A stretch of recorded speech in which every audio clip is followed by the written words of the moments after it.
비가 내리는 밤이었습니다. 천둥 소리가 멀리서 들려왔죠. 습관처럼 새벽 1시에 잠이 깼습니다. 목이 말라 물을 마시러 거실로 향했죠.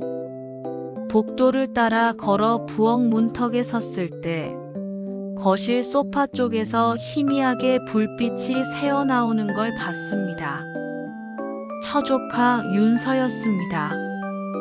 올해 26살 직장 생활을 막 시작한 그녀는 검은색의 얇은 슬립, 드레스 하나만 입은 채 소파에 깊이 기대어 잠들어 있었습니다. 창문 밖 가로등 불빛이 희미하게 거실로 들어와 그녀의 몸을 비추었습니다. 슬립 드레스는 그녀의 몸에 축축하게 달라붙어 속이 그대로 비쳤고 긴 머리카락은 흘러내려 어깨와 쇄골 라인을 적나라하게 드러냈습니다. 마치 영화의 한 장면 같았습니다. 하지만 저를 정말로 얼어붙게 만든 건 그녀의 손 위치였습니다. 오른손은 슬립 드레스의 가슴골 깊숙한 곳에, 왼손은 태블릿 PC 아래 다리 사이에 들어가 있었어요. 마치 무언가를 하려다가 그대로 잠들어 버린 것처럼 제 심장이 미친 듯이 뛰기 시작했습니다. 숨소리가 거칠어졌죠. 이건 안 돼. 보면 안 돼. 머리로는 그렇게 생각했지만 눈은 그녀에게서 떨어지지 않았습니다. 윤서의 얼굴은 평화로웠어요. 깊은 잠에 빠진 얼굴, 아무것도 모르는 무방비한 얼굴. 저는 황급히 주변을 둘러봤습니다. 얼른 방으로 돌아가야 한다는 생각이 들었거든요. 하지만 돌아서는 동안에도 제 시선은 계속 그녀에게 향해 있었습니다. 그리고 제 몸은 정직하게 반응하고 있었습니다. 제 이름은 최지훈입니다. 올해 51세. 서울 강남의 투자자문회사에서 팀장으로 일하는 평범한 중년 남성입니다. 아내 혜원과는 결혼한 지 23년이 되었습니다. 혜원은 대형 병원의 행정실장으로 일하는 능력 있는 여성이죠. 우리 부부는 혜원의 고향인 부산에서 제 회사 프로젝트 때문에 3주간 머물게 되었고, 혜원의 여동생 수아와 그녀의 딸, 처조카 윤서의 집에서 동거하게 되었습니다. 윤서는 26살 직장 초년생이었죠. 3주간의 동거가 제 인생의 가장 깊은 곳을 뒤흔들 줄은 몰랐습니다. 첫 번째 새벽 사건 이후 저는 극도의 긴장 속에 며칠을 보냈습니다. 윤서와는 시선을 마주치는 것조차 피했죠. 매일 밤 윤서의 그 모습이 머릿속에서 지워지지 않아 잠을 제대로 이룰 수 없었습니다. 그로부터 사흘 후 또다시 혜원이 서울에 급한 일로 올라가 집에는 저와 수아, 윤서 셋만 남았습니다. 수아는 2층 서재에서 글을 썼고 저는 안방에서 억지로 잠을 청하고 있었죠. 밤 12시 다시 잠이 깼습니다. 이번에는 갈증보다 몸의 열기가 저를 괴롭혔습니다. 땀을 식히려고 안방을 나섰을 때 1층 공용 욕실 문이 살짝 열려 있고 따뜻한 김이 복도로 새어나오고 있는 것을 발견했습니다. 윤서가 샤워 중이었습니다. 저는 숨을 멈췄습니다. 안방으로 돌아가야 했지만 발이 땅에 붙은 듯 움직이지 않았어요. 욕실 문 아래로 희미한 불빛과 함께 아름다운 실루엣이 보였습니다. 마치 고대 조각상처럼 완벽하게 정제된. 여성의 몸선이 투명한 유리문 뒤에서 빛과 그림자로 묘사되고 있었습니다.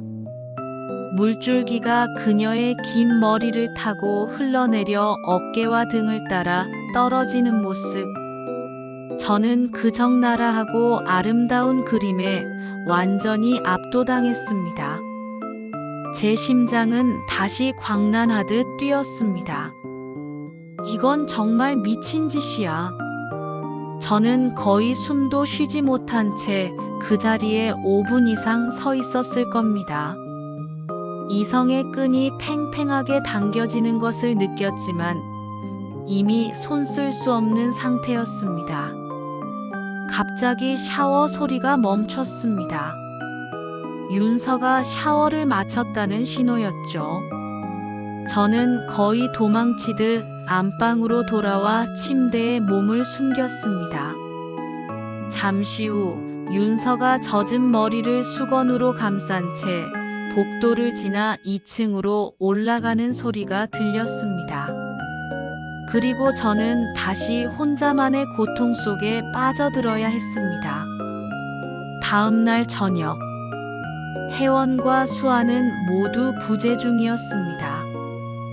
윤서는 저녁을 준비하며 저에게 말을 걸었습니다. 고모부 맥주 한잔 하실래요? 윤서가 냉장고에서 맥주캔 2개를 꺼내 들고 왔습니다. 나는 괜찮아. 에이, 하나만 드세요. 오늘 고생하셨잖아요. 우리는 거실 소파에 앉았습니다. 저는 일부러 윤서와 거리를 두었지만 윤서는 한 뼘 정도 거리를 두고 앉았습니다. 맥주를 반쯤 마셨을 때 윤서가 말했습니다. 고모부, 저 며칠 전 새벽에 소파에서 잠든 거 혹시 보셨어요? 심장이 멎는 듯 했습니다.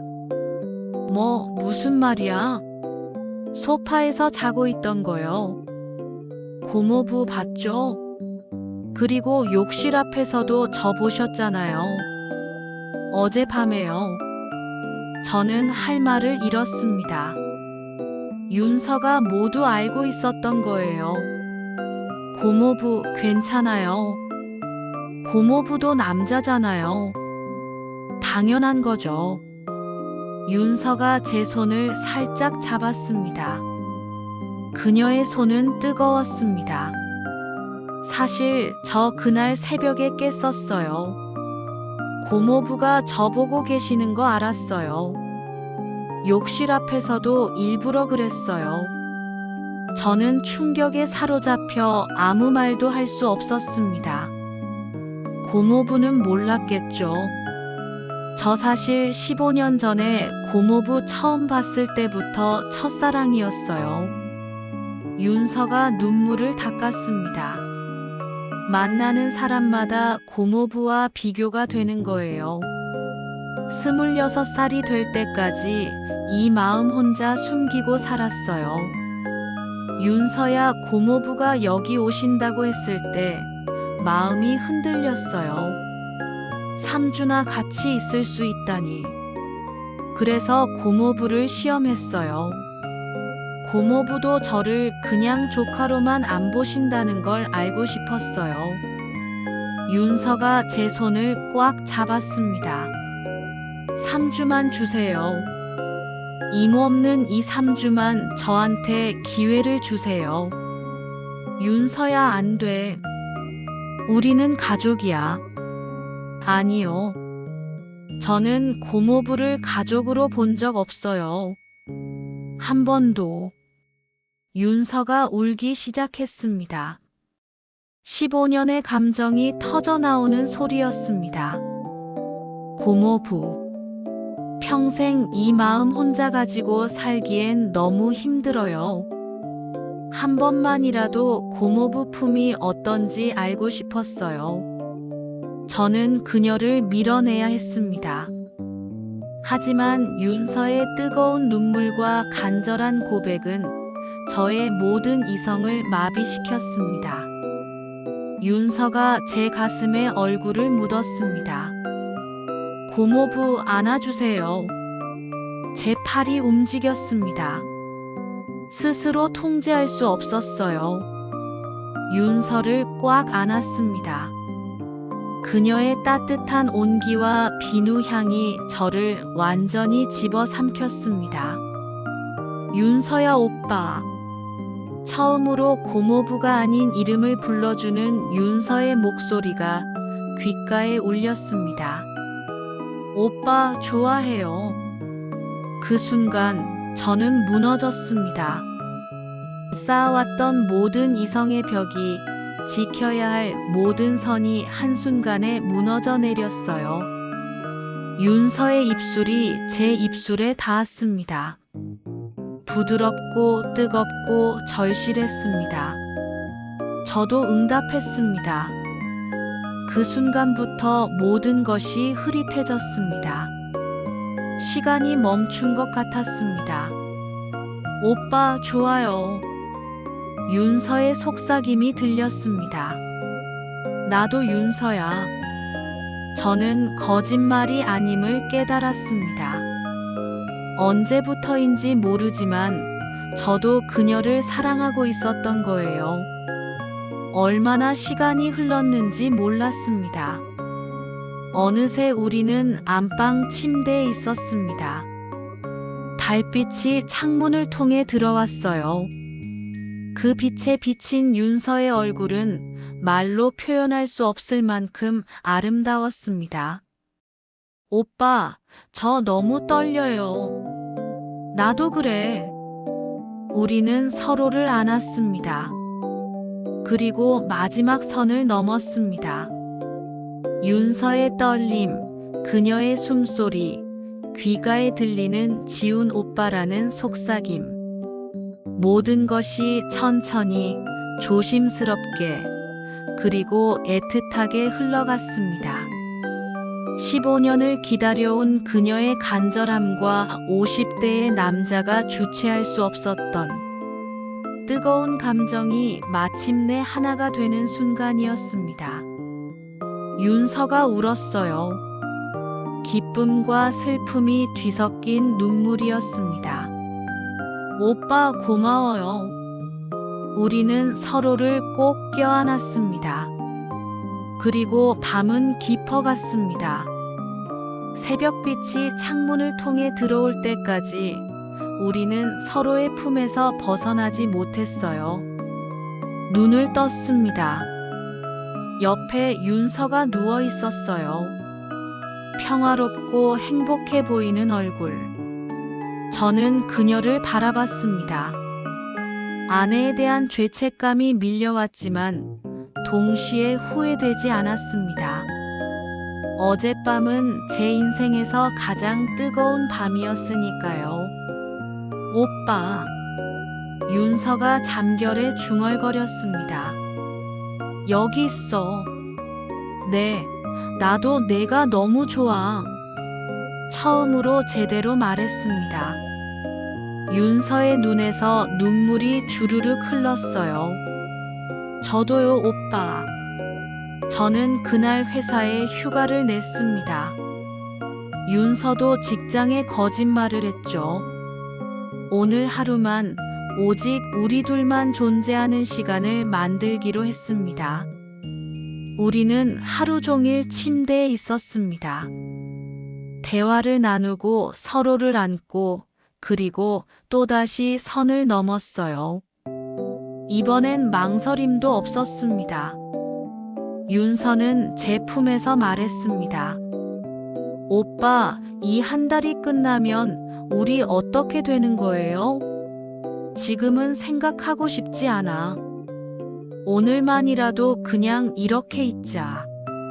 하지만 우리 둘 다 알고 있었습니다. 언젠가는 선택해야 한다는 것을. 아내와 사랑. 그 선택의 시간이 다가오고 있다는 것을. 시간은 너무나 빠르게 흘렀습니다. 윤서와 함께한 3주. 매일 밤 우리는 서로를 안았어요. 마치 내일이 없는 것처럼. 실제로 우리에게 내일은 없었으니까요. 윤서는 매일 밤 제 품에서 속삭였습니다. 오빠 없으면 못 살 것 같아요. 이 시간이 영원했으면 좋겠어요. 저도 똑같이 느꼈습니다. 그녀의 웃음, 그녀의 온기, 그녀의 모든 것이 제 삶의 전부가 되어 있었습니다. 우리는 거실에서 영화를 보다가, 부엌에서 요리하다가, 샤워를 하다가도 서로를 찾았습니다. 멈출 수 없는 뜨거운 갈증이었죠. 윤서의 몸은 저에게 새로운 세계였고, 저는 그녀에게 15년의 기다림을 보상해 주듯 온 마음을 다해 그녀를 안았습니다.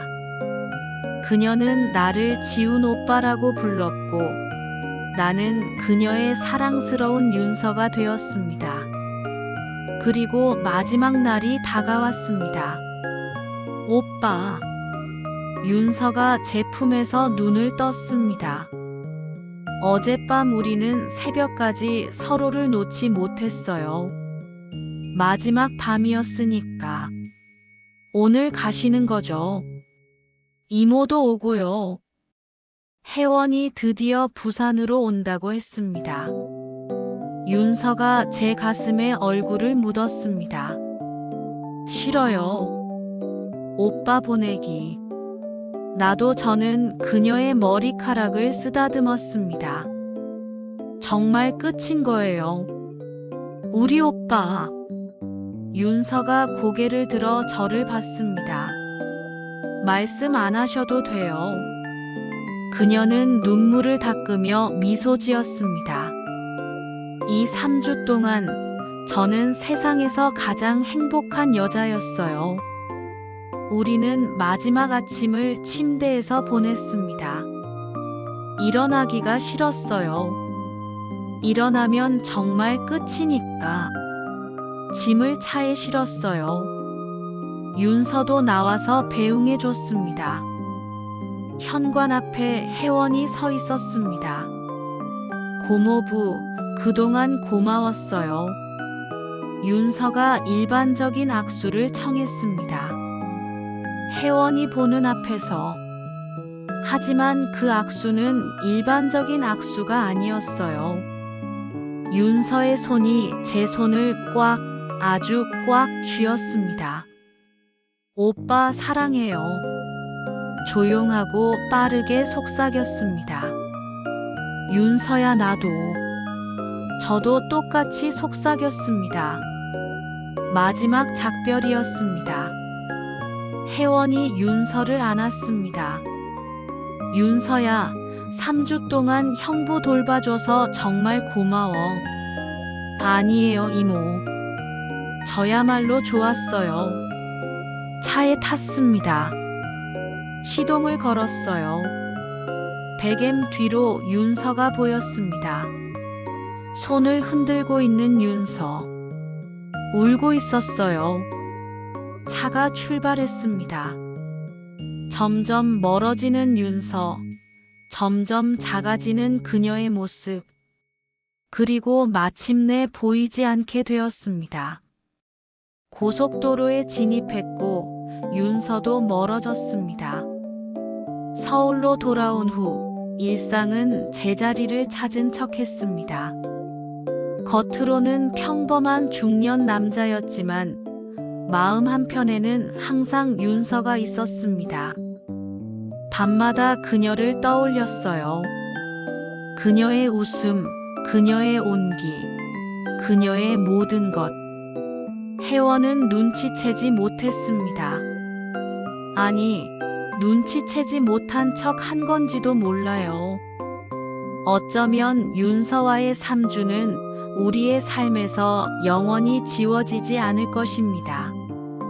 가장 뜨거웠던 순간, 가장 행복했던 순간, 그리고 가장 슬펐던 순간으로 돌이킬 수 없지만 후회하지는 않는 순간들.